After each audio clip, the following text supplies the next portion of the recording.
Ayun, tinatawag mo mga squatter, mga 3GS, kata ha? Ha? Kakampi mo pala. Sana yun? Ang ng linya na yun. Woo! Putang ina, ang katinon. Napakakatinon. Wala pa siya di ko pa siya nababasa kahit saan. Hindi ko pa naririnig yun kahit saan. Marami ng mga baba jokes. Pero sobrang original ng linya na to, sobrang high quality. Tangina, ang galing. Galing bang Davao City para sa inyo. Magigay tayo lahat. Ginawang katawa-tawa yung sarili para sa salapi punyeta. Tandaan mong sa panahon ngayon, pag mas tanga, mas madaling bumenta. Luma ng rapper na naging puta na vlogger. Nawala yung angas at lupit. Kaso mas litaw pa rin yung pangalan ko saan man dumako na event. Gumagawa ka ng content, ginagawa akong content. Gumagawa ka ng content, ginagawa akong content. Yan, ganda yan. Ng content. Oo, ginagawa kita ng content ngayon, 6th Street. So, sinasabi bang support din ako? Ano mo? Davao? Bias? Huwag kami tungaw. Baka nakakalimutan mo walang 3GS sa Mindanao. Lakas nun. Ang gandang balik nun. Walang 3GS sa Mindanao. Na parang sinabi ni 6th Street, mga 3GS lang mga mga nanluluto. Taas nun, Klong. Hindi mo gets? You're like everybody's bitch. Sa pangungopia ng sagana. At oo, mahiya ka na darating ang araw na lahat magagaya ng poison pero walang poisong magagaya. Maganda rin yung punto na yun. Na yun nga, may darating na time na kasi nga 'di ba kunyari may mga gumagaya kila Looney, kila Batas, ganun daw, pero wala daw magagaya na Poison. Kasi ang ginagawa daw ni Poison is parang ginagawa niya lahat ng style. Magandang punto. Oh please, G! Ngayon ka magpaka-veterano. Pagkat iyong status dito 50, sa 6th Street ka mag-big T, magre-retiro sa akin tong veterano. Pagkatapos mo mag-60, Kasi yung sinasabi ko, inaano niya, masyado niyang ginagamit yung style na yun na hindi nakakasamang pakinggan. Magre-retire ka after mo mag-60, 6th Street, tas 60 na edad. Usually kasi di ba nagre-retire yung mga matatanda pag 60 years old na sila. Nasa loob. bagong disenyo ng lanseta, yan ay invento. Kayo ni Patrick pare-parehas lang ng sikreto. Kaya anong bago sa disenyo kung yung disenyo pare disenyo? Inang galing nun. Ito yung linyang parang ito yung pinaka-highlights na linya sa battle na to eh. Ngayon pag-usapan natin yung nadudulot mo ditong cancer. Di ka ba nahihiya? Wala nang natutuwa sa mababahong pautot mo tuwing battle. Mga kamod mong sina Shaboy, Sir Deo, Husky, ikaw nag-udyok sa kanila, sir. Ikaw ang buhay na patunay na kahit yung bulok na re-recycle. Awesome! Ang layo ng pagitan ng round 1, round 2 ni 6th Street. Sa third round niya, nandito na lahat ng mga quotables niya, mga madiin niyang bara.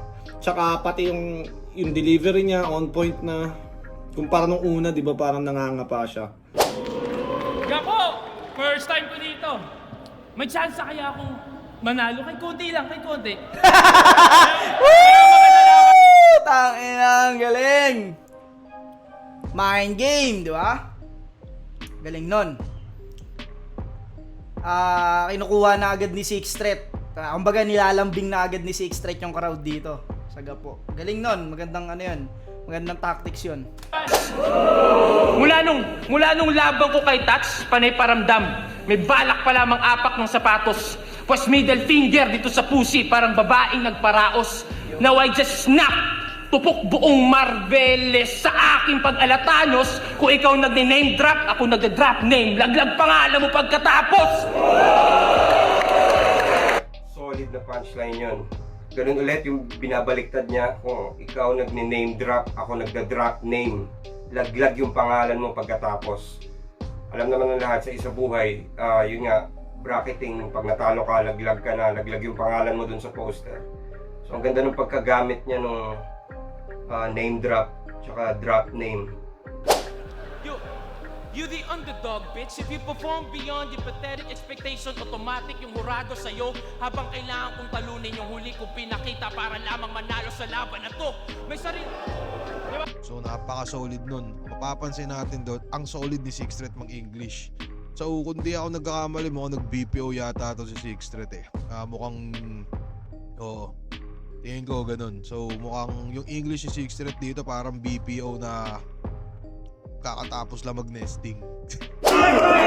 Pag sinukat niya o baba nito, sigurado ilang milya. Yung mukha niya parang Spratly kasi sinakop na ng chin niya.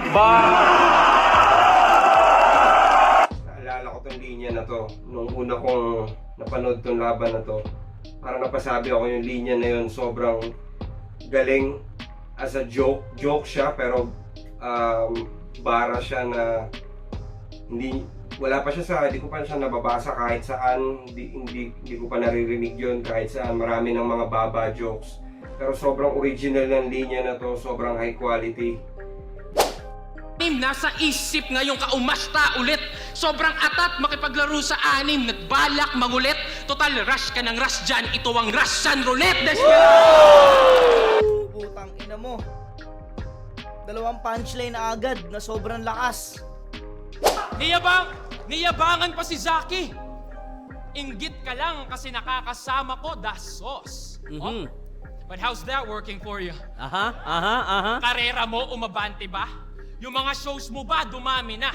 Nakakasama ko si ganyan, si ganto. Lahat ng yan pinagbida. Pero wala miski isa sa mga yon ang kaya na ipagyabang na nakasama kanila. Woo! Putang ina, ang katinon. Napakakatinon. Tapos kininditan ka lang. Ang katinon, grabe yun. Grabe yung angulo na yun. Grabe yung punto na yun. Dalawa na lang tayo sa isa buhay. Pagkat parehas ng bugbog nagpaluhod. Kwento ng panalo mo sa isa buhay, malugod kong binuod. Tatlong sunod mo na W, mauudlot na't palubog. Pagkat sa WWW, ako yung tutuldok sa kasunod. Sa Ang tindi ng linya na yun.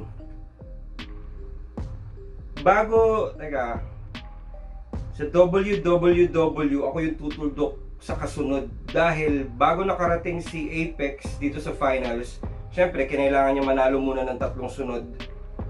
Ang galing nung pagkasulat ni Six Threat doon. Di ba ikaw pa simuno ng pag 3GS squatting? Ngayon aalingaso yung panghing. Si Pistol ng Lilimos Validation. Poison sanay sa rejection. Hoy gago, wag kami. Yun at yun din yung mga nakita namin problema kay Nico noon. Sa iba mo lang ginaganti. Okay, kinukumbinsi mo lang yung sarili mo para may karamay ka din. Puway, doon pa sa tinuturi mong kalaban ka nakahanap ng kakampi. Ang ina, tinatawag mo mga squatter, mga 3DS, kata ha? Ha? Kakampi mo pala, ha? Puta, yun ang galing nun. Ito yan. Minsan na ako nakipagbanggaan sa mga rapper para tong kultura natin makaraos. Ako sumalo ng bala, magpasalamat ka pa nga boss. Tinira yung labis na autotune, mumble rap, nabawasan na nga halos. Nakakatawang Bisaya pa yung nagsasabi na magtagalog kayo ng maayos.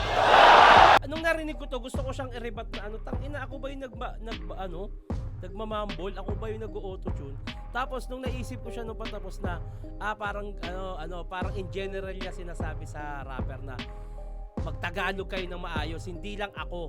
Parang ire-rebat ko dapat yan na, tangina, bakit ako sinasabihan mo na magtagalog na maayos? Maayos ako magtagalog. Tapos naisip ko na, oo, kayo in general. Kaya hindi ko na siya nirebat.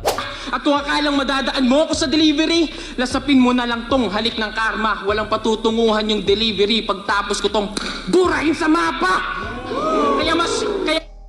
Galing nun, walang patutunguhan yung delivery. Pagkatapos niyang burahin sa mapa, syempre, paano mo di-deliver yun kung hindi mo na alam kung saan i-deliver?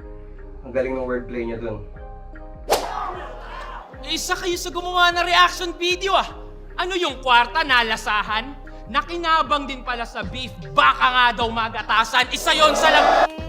Putang ina mo, lakas nun. Beef baka magatasan. Galing. Ni wala ngang kwento yung rounds niya eh. Walang kwento yung rounds niya. Reference naka-random. Ako sa tula ko mabusisi.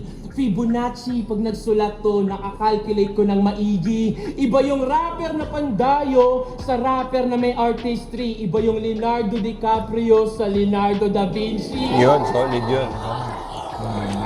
Wala kang Tsaka sinet up niya nung Fibonacci, yung divine ratio. Fibonacci sequence. Parang ayun sa round 26, isa Yun yung highlight. na Leonardo DiCaprio, Leonardo da Vinci. Yun yung sinasabi ko na Sixth Street. yun yung mga Yun ang hinahanap ko na Sixth Street. Puro Na ganun. sinasabi ko na na ganong linya ng umaga nun ganong level. kumonekta yung Oo.